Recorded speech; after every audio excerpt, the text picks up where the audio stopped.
Thanks, Mariah. Now, as we talked about earlier in the show, President Joe Biden signed into law today the infrastructure bill surrounded by members of Congress. So over here we can see we have the congressional breakdown of this infrastructure bill vote. We're seeing the yeas and the nays. So we see 228 yeas along with 226 nays. Now, this bill did not pass Congress without any scrutiny or criticism.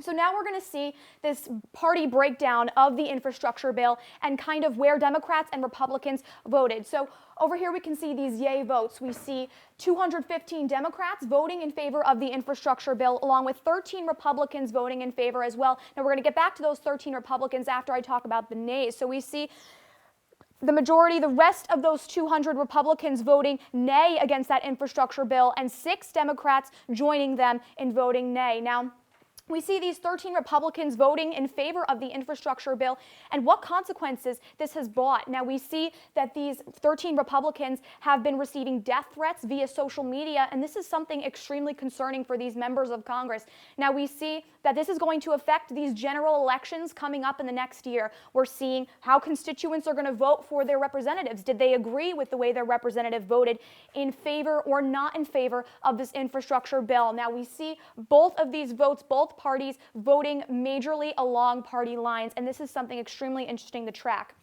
So now we're going to get into the logistics of this Infrastructure Investment and Jobs Act. So we're seeing a $1.2 trillion massive spending plan, and we're going to see all of this money being put into all of these different areas of infrastructure, with tens of billions of dollars being put into roads and bridges, public transit. We're seeing public transit in the state of New York. We're seeing railways and airports. These are serious areas that this infrastructure bill is going to be going towards reforming and improving. We see high-speed internet being more mainstream, being poured into rural areas across the country. This is something extremely important as we see the United States growing its infrastructure. We see power grids.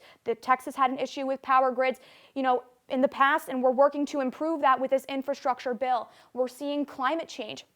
Following the COP26 summit climate meeting, where is the United States going to pour their money towards? And this is going to be something really interesting we're going to want to track. Back to you guys.